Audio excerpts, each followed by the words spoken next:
Les reconnaître par ordre d'entrée en scène, vous reconnaîtrez Michel Platini, Roberto Carlos, mais également Laurent Paganelli et Gaëtan Huard. Les coups francs vus par Hervé Matou et les joueurs de l'équipe de Chatou.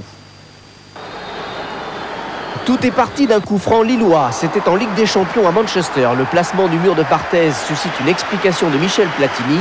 Et quand Platini parle coup franc, fatalement, on tend l'oreille. De toute façon, c'est un jeu. Le tireur, il doit tout faire pour que le gardien ne voit pas le départ de la balle. Et le gardien doit tout faire pour voir le départ de la balle. Finalement, c'est assez simple. Hein. Michel Platini à l'entraînement. Simple, ça l'était surtout pour lui. Souvenez-vous, la grande époque. Platini ne buvait pas de raplapla. Il travaillait ses coups francs avec des murs de mannequins en mousse. Et la France n'avait, comment dire, aucune raison de s'en plaindre. Oui, Michel! Oui, Michel! Et le voilà! Un coup franc magnifique!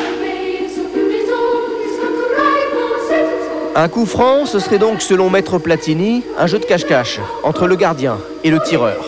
Bien entendu, on ne parle pas là de ceux qui ont décidé de compliquer le jeu en multipliant les ruses et en inventant des combinaisons. Combinaisons plus ou moins fourbes, combinaison plus ou moins géniale, combinaison plus ou moins réussie. Non, parlons uniquement des coups francs directs, de ces bonnes vieilles frappes en force ou enroulées qui laissent les gardiens sans réaction. Pour tenter de comprendre ce qui se joue sur un coup franc direct, nous avons convoqué deux de nos consultants. Le premier, c'est Gaëtan Huard, dit Guéguette. Des coups francs, il en a pris quelques-uns. Il en a surtout arrêté beaucoup, comme celui-ci contre le Slavia Prague en demi-finale de Coupe d'Europe. Le deuxième, c'est Paga, Laurent Paganelli. Des coups francs, il en a tiré quelques-uns. Ex-coéquipier de Platini, il l'a vu travailler pendant des années avec des mannequins. Et très appliqué, a adopté très jeune ces méthodes révolutionnaires d'entraînement. Le premier impératif pour le gardien, c'est donc de savoir qui va tirer. Et parfois, les tireurs eux-mêmes ne sont pas bien au courant. Et quoi qu'il en soit, voir d'où part le ballon, c'est vital. Sur le coup franc de tout à l'heure, on voit bien que Barthez, gêné, fait tout pour voir le départ du ballon. C'est une nécessité absolue. Sur un coup franc qui est à 16,50 m, si vous ne le voyez pas partir, le coup franc il n'est plus qu'à 7,50 m puisqu'il y a 9,15 m de mur. Donc vous allez apercevoir le ballon qu'une seule fois que le ballon aura franchi le mur. Donc vous êtes pratiquement sur une position de pénalty, quoi.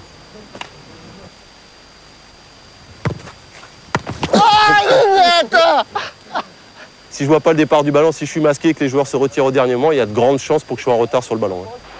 Illustration grandeur nature sur cette frappe de Yann Hart. Molina, le gardien de la Corogne, réagit trop tard. Sur le ralenti, on s'aperçoit que son premier geste de réaction intervient lorsque le ballon franchit le mur. Vu la puissance de la frappe du joueur de Leeds, Molina n'a alors déjà plus aucune chance. Côté tireur, tous les moyens sont donc bons pour tenter de masquer le départ de la balle. Ici, le Sénégalais Diouf utilise deux de ses coéquipiers qui privent jusqu'au dernier moment le gardien japonais de cette information capitale. Quant à Roberto Carlos, il frappe fort certes, mais ses tirs deviennent franchement imparables lorsqu'il bénéficie en plus de l'aide d'une porte coulissante qui vient au dernier moment ouvrir une brèche dans le mur du gardien. Voir le ballon partir, c'est donc la priorité du gardien, mais... En fait, comme on l'a vu maintenant, ça ne suffit pas. Hein. Donc ça veut dire qu'aussi le tireur a son importance. Car frapper un coup franc, ce n'est pas uniquement jouer à cache-cache, c'est également s'adonner à un jeu de dupe beaucoup plus subtil. Pour schématiser deux possibilités, soit frapper côté ouvert en enroulant le ballon par-dessus le mur, comme le fait ici Mehmet Scholl, soit tirer côté fermé, là où s'est placé le gardien. Mieux vaut alors frapper fort, comme ici Oliver Neuville. Pour choisir entre ces deux solutions, le tireur et le gardien entament une lutte d'influence. En 96, Gaëtan Huard et Bordeaux affrontent le Milan AC. Coup franc pour Baggio. Guéguette anticipe avant même que le Milanais ne frappe. Il est parti sur le côté qu'il avait volontairement laissé très libre.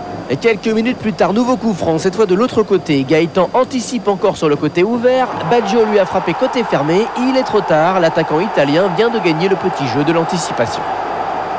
À un certain moment du coup franc, il va se déclencher chez le tireur la solution. Il va se déclencher cette solution à un moment. C'est-à-dire, comme on le disait tout à l'heure, c'est pas évident qu'au départ, on puisse se dire, tiens, je veux le mettre là. On a tendance à se dire au dernier moment, tiens, le gardien est placé là, et j'ai la possibilité, parce que techniquement, un tireur de coup franc a la possibilité de tirer externe, inter, en force, tourner à ras de terre et choisir son angle de tir. Voilà. Mais ça va dépendre de ce placement du gardien. C'est un peu ce jeu de chat à la souris. C'est un peu ça qui existe, parce que le gardien aussi, dans ce système-là, il veut provoquer l'attaquant et le faire plonger et le faire aller dans l'endroit où le gardien veut aussi. Le problème pour le gardien, c'est que le moindre geste d'anticipation risque de devenir fatal. Exemple ici avec le gardien d'Osasuna qui a fait un petit pas à droite pour inciter Figo à frapper côté ouvert. Figo ne change pas son intention Il est dès lors déjà trop tard pour revenir. Nouvelle illustration avec Paga et Guéguet. Guéguet qui va faire un pas sur sa droite et qui va perdre le millième de seconde nécessaire pour être sur le ballon.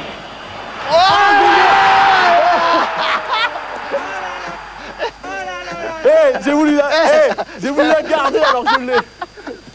J'ai voulu la garder. Ça, c'est le coup franc parfait, ça. Ouais, juste un tout petit peu moins parfait peut-être que celui réussi par Roberto Carlos contre la France en 97. C'est frappé fort, ça contourne le mur non pas par-dessus mais sur les côtés. Assurément le chef-d'œuvre du Brésilien, le coup franc imparable par excellence. Peut-être le résultat de centaines d'heures passées à travailler avec des mannequins. D'ailleurs, malgré ses immenses qualités de gardien de but, Paga a décidé de reprendre dès aujourd'hui l'entraînement intensif. Alors les filles, qu'est-ce qu'on fait? On va pas faire le mur toute la journée. Attendez que ça. Okay. Allez. Vas-y Lolo. Allez, vas-y.